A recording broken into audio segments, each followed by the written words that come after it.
আল্লাহর আকার আছে, তাহলে আমরা কোনটা মানব? মুসলমান এখানে যারা যারা প্রশ্ন করেছেন, যেটা প্রশ্ন করেছেন, এক একটা প্রশ্নের উপর এক একটা জালসা হয়ে যায়। গতকালকে আমি একটা মুনাজারাতে ছিলাম, দাসপাড়া এলাকায় একজন মুহাদ্দিস নামে পরিচিত ব্যক্তি বলেছে ফরজ নামাজের পরে সম্মিলিত মুনাজাত করা বেদাত, নাজায়েজ, হারাম, চলবে না। ও নিজেও করতো, এখন বাদ দিয়ে দিয়েছে। তো ওটারই কালকে মুনাজারা ছিল, ওপেন চ্যালেঞ্জ ছিল যে আমরা আসছি, জালসা করছি, যারা পারবে আমাদের সঙ্গে মুনাজারার জন্য আসতে পারে। কথা বোঝা গেল?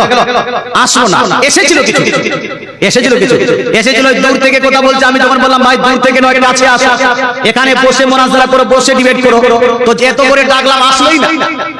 কথা বোঝা গেল? ও দূর থেকে মুসলমান। এই যে আকার নিরাকার প্রসঙ্গে আমার একটা বই লেখা আছে, গোটা একটা বই, আল্লাহ সাকার না নিরাকার, এই প্রসঙ্গে বইটি আপনি পড়বেন। আমাদের সুন্নিদের আকীদা হলো আল্লাহ তাআলার কোনো আকার আকৃতি নাই। জোরে বলে সুবহানাল্লাহ। আল্লাহর কোনো আকার নাই, আকৃতি নাই। There is no shape of Almighty Allah. There is no shadow of Almighty Allah. There is no picture of Almighty Allah. There is no statue of Almighty Allah. There is no body of Almighty Allah. There is no any part of body of Almighty Allah. আমাদের বিশ্বাস হলো আল্লাহর কোনো আকার নাই, আল্লাহর কোনো আকৃতি নাই, আল্লাহর কোনো দেহ নাই, আল্লাহর কোনো ছবি নাই, আল্লাহর কোনো মূর্তি নাই, আল্লাহর কোনো অঙ্গ অংশ নাই। কথা বোঝা গেল? এবার আপনি বলবেন হুজুর, কোরআন শরীফের মধ্যে মাঝে মধ্যে পাওয়া যায় ইয়াদুল্লাহ, আল্লাহর হাত, ওয়াজহুল্লাহ, আল্লাহর চেহারা, রিজলুল্লাহ, আল্লাহর পা, নাফসুল্লাহ, আল্লাহর নাফস। তো এই যে হাত, পা, চেহারা, এগুলা কি তাহলে? বুঝাই আপনাকে। দেখেন, আপনার মধ্যে দুইটা জিনিস আছে, দুই ধরনের জিনিস। একটা হলো আপনার হাত, পা, চোখ, মুখ ইত্যাদি।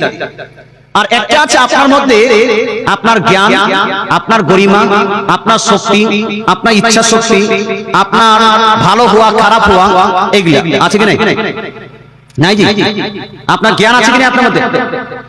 আপনার মধ্যে হাত, পা ইত্যাদি যে আছে, এগুলা হলো আপনার অঙ্গ, আপনার অঙ্গ। আর অঙ্গর আকার আছে কি নাই? অঙ্গর আকার আছে। কিন্তু আপনার মধ্যে যে জ্ঞান, গরিমা আছে, বুদ্ধি আছে, এটার কোনো আকার আছে? এগুলাকে কি বলা হয়? জ্ঞানটাকে কি বলা হয়? এই গরিমাটাকে কি বলা হয়? মুসলমান আপনার শক্তিটাকে কি বলা হবে? কি বলা হবে এটাকে? এগুলা তো অঙ্গ নয়, এগুলা তো অংশ নয়, এগুলা তো আপনার দেহের পার্ট নয়। এগুলা কি? এগুলা হলো এক একটা করে বৈশিষ্ট্য, এক একটা করে বৈশিষ্ট্য, এক একটা করে গুণ। এটাকে বলা হয় গুণ, এটাকে বলা হয় অ্যাট্রিবিউট, এটা বলা হয় আরবিতে বলা হয় সিফাত।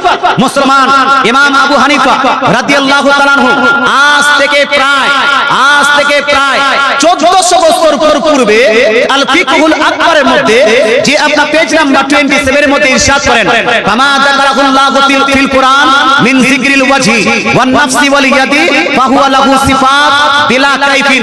অর্থাৎ আল্লাহ তাআলা যে হাতের কথা, আল্লাহর যে চেহারার কথা কোরআনে উল্লেখ হয়েছে, এগুলা আল্লাহ তাআলা অঙ্গ অংশ নয়, এগুলা হলো এক একটা করে আল্লাহর গুণ, আল্লাহর অ্যাট্রিবিউট, আল্লাহ তাআলার বৈশিষ্ট্য। জোরে বলে সুবহানাল্লাহ। কি এগুলা বাবা? বৈশিষ্ট্য, এক একটা করে গুণ। আর গুণের কোনো আকার হয়? গুণের আকার হয়। তা আমাদেরও হাত আছে, আল্লাহরও হাত আছে। আল্লাহর হাতের কোনো আকার নাই। আমাদের হাতের আকার আছে কি নাই? আমাদের হাতের আকার আছে। আল্লাহর হাতের কোনো আকার নাই। আমাদেরও চেহারা আছে, আল্লাহরও চেহারা আছে।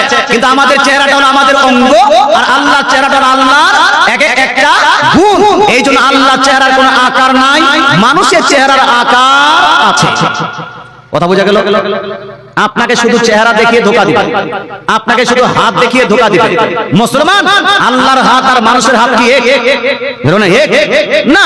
আল্লাহ তাআলা নিজে বলেন সূরা সূরা আয়াত নাম্বার 11, লাইসা কামিসলিহি শাই, আল্লাহর মতো বা আল্লাহর সঙ্গে কাউকে সাদৃশ্য করা যাবে না, আল্লাহর সঙ্গে কাউকে তুলনা করা যাবে না।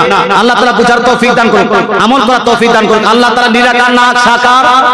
এই জন্য আল্লাহ তাআলা নিরাকার না সাকার? যেই ব্যক্তি বলবে আল্লাহ তাআলাকে মাখলুকের সঙ্গে সাদৃশ্য করে, কোন ব্যক্তি যদি আল্লাহ তাআলার আকার আকৃতি প্রমাণ করে, এই ব্যক্তি কাফির হবে। কাফির, কাফির, কাফির। এই ইসলাম থেকে খারিজ হবে, ইসলামের সঙ্গে এর কোনো সম্পর্ক থাকবে না। আল্লাহ তাআলা বুঝার তৌফিক দান করুন, আমিন।